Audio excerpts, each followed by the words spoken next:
দেখুন হাপ্পা খাতুন পিচের নিচে এসছি, এখান থেকে ঝর্ণা বেরোচ্ছে, সাংঘাতিক স্রোতে এখান থেকে জল বেরোচ্ছে।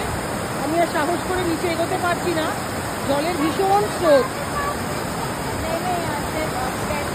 এই যে এখান দিয়ে বেরোচ্ছে জলটা, অসাধারণ, লোকে স্নানও করছে এখানে, ভীষণ ঠান্ডা।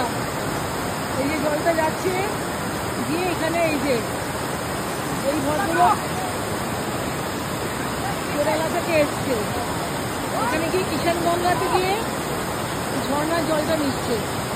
পেছনে এরকম নীল আকাশ, সাদা মেঘ ভেসে বেড়াচ্ছে, আর হিমালয়ের চূড়া বরফে ঢাকা, অপূর্ব প্রকৃতি, সবুজ একেবারে ঘেরা, অসংখ্য পাইন গাছ এবং ঘন জঙ্গল। মানে এরকম দৃশ্য সত্যি সচরাচর দেখা যায় না, এত সিরিন একটা নেচার। এই জিনিস দেখতে গেলে আপনাদেরকে ঘুরে আসতেই হবে, এসে হাপ্পা খাতুন স্প্রিংয়ে যেতেই হবে।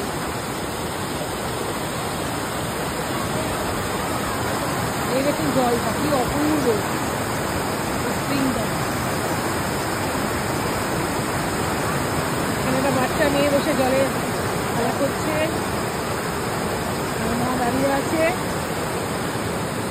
এই শুভ্রাংশু, এই ওপরে এই সিঁড়ি দিয়ে বেশ উঁচু উঁচু সিঁড়ি দিয়ে আমরা নামলাম।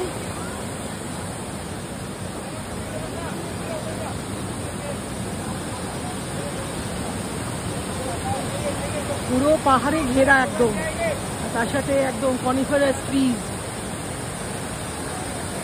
গাছ বলে না গগনচুম্বী, যাকে সেটাই হচ্ছে তাই, অসাধারণ।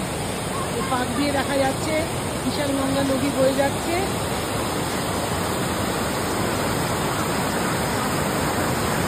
এই সেই ঝর্ণা কিষানগঙ্গা নদী। ওকে, আবার পরে দেখা হবে কোথাও, টাটা।